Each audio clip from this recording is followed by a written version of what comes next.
15th century, where expansionism and discovery began, there was an Italian chronicler named Antonio Pigafetta.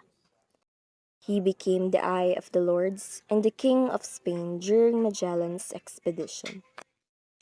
To the lords who wished to learn about the wonderful things God permitted me to see, I was permitted by the grace of His Majesty to explore with my own eyes to see those parts of things.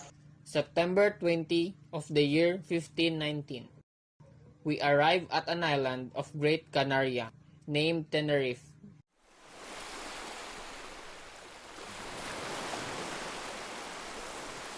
Days after, we came on Sumantaros, and in both places we supplied provision and other things. Saturday, March 16, 1521. We arrived at an island named Zamal, 100 leagues distant from the Thebes island.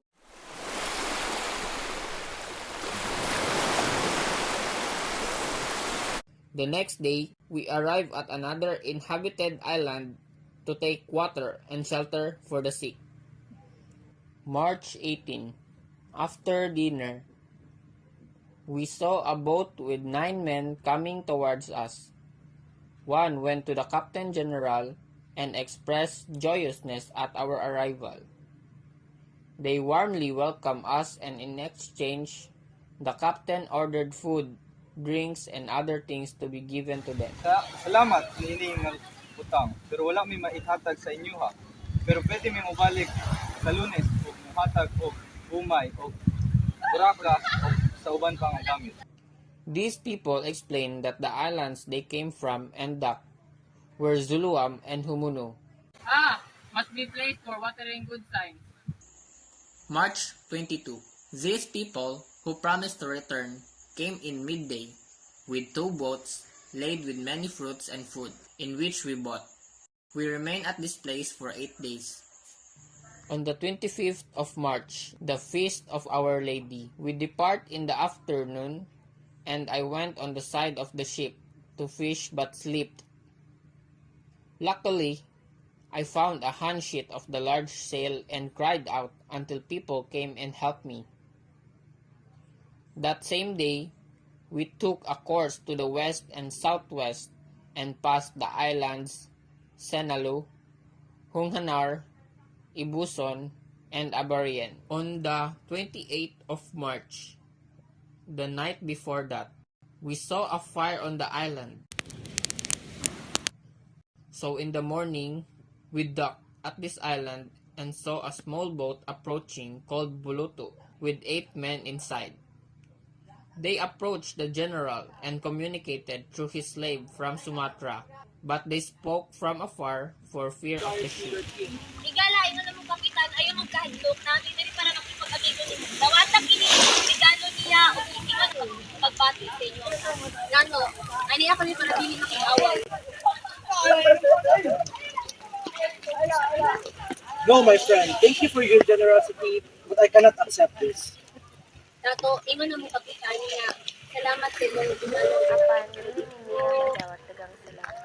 30th of March, Good Friday, the captain sent the slave to the king to beg to give him money for some provision and to send a word saying that he's not an enemy. King, accept this gift as our token of our friendship.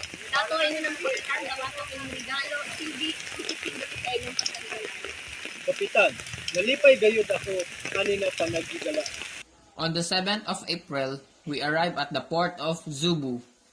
We lowered our sail and fired out our artillery as a sign of our arrival. However, the people there were frightened. The captain sent his slave to reassure the king of the island and his people. Dato, ayaw ka mo kahadlok. Maujud niyang ginahimo sa lugar sa among kapitan sa dihang maabot sila sa baybay. Mao ba? Nakasabot ko dong. Busa, unsa inyong gipangita? Ang amuang kapitan kay gisugo sa hari para pangitao ng isla sa Moloka. Kami sab nangita og mga lamian nga mga pagkaon.